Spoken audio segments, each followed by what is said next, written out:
Good morning everyone. This is Geeta Bhatt and you are watching Geeta Bhatt Ki Haristal Diary. A very warm welcome to all of you.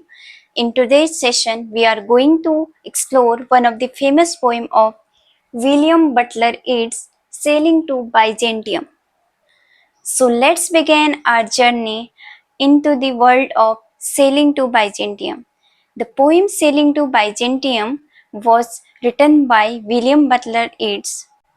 William Butler Yeats was one of the great Irish poets and one of the major literary figures of the 20th century.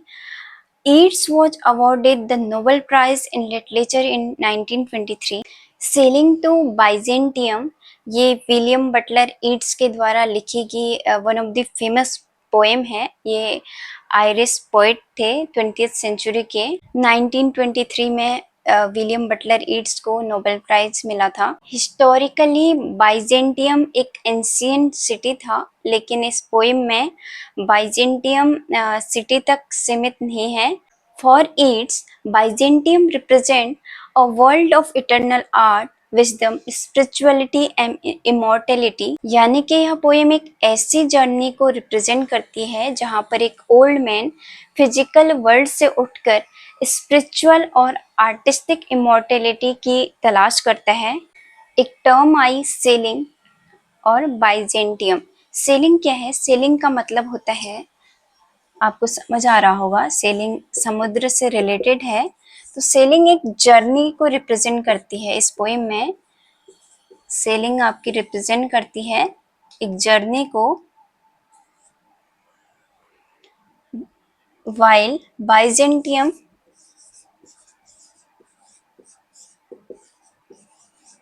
ये represent करती है eternal art को, you can say wisdom को। William Butler Yeats हमें अपनी poem में बताते हैं कि एक ओल्ड मैन फिजिकल वर्ल्ड को देखता है, वहाँ उसे यूथ, ब्यूटी, लव, प्लेजर दिखाई देते हैं। वह खुद ओल्ड है और उसे अपनी मॉर्टेलिटी का एहसास है, तो इसलिए वो बाइजेंटियम की ओर जाता है। बाइजेंटियम हिस्टोरिकली एक एंशिएंट सिटी था, बट इस पोएम में पोएट उस सिटी से रिप्रेजेंट ना करते हुए यहाँ पर वो एक इटर्नल आर्ट की ओर, एक विजडम की ओर, एक स्पिरिचुअलिटी की ओर ले जाते हैं इसको। बाइजेंटियम में वह eternal art, wisdom, spirituality and immortality की तलाश करता है। Sailing to Byzantium is not merely a poem about an old man's journey, it is a philosophical and symbolic journey from the physical world to the spiritual world and from mortality to immortality। William Butler Yeats हमें अपनी poem के through यह समझाना चाहते हैं कि human की जो ब्यूटी है और जो यूथ है वो टेम्पररी है। बुढ़ापा आएगा, शरीर कमजोर होगा और एक दिन मृत्यु हो जाएगी। तो इस पोएम के थ्रू, एक ओल्ड मैन के थ्रू, वो हमें यही समझाना चाह रहे हैं कि जो स्पिरिचुअलिटी है, विजडम है, इटर्नल आर्ट है, ये फिजिकल लिमिटेशन से आगे तक जा सकती है। तो विलियम बटलर ईट्स हमें यहाँ पर यही समझाना चाह रहे हैं कि जो ये शरीर है ये नश्वर है, ये मॉर्टल है। सो हमें स्पिरिचुअलिटी की ओर जाना चाहिए। तो वहाँ पर ओल्ड मैन अनुभव करते हैं कि जब वो ओल्ड हो गए हैं, उन्हें अपनी यूथ याद आती है और वो सोचते हैं कि जब हम यूथ थे तो हर कोई हमें पूछता था, एक प्लेजर था, लेकिन बुढ़ापे में यूथ लोग हमें इग्नोर करते हैं, उनके पास हमारे लिए टाइम नहीं है। तो बुढ़ापे में शरीर कमजोर हो जाता है, कोई साथ नहीं देता है।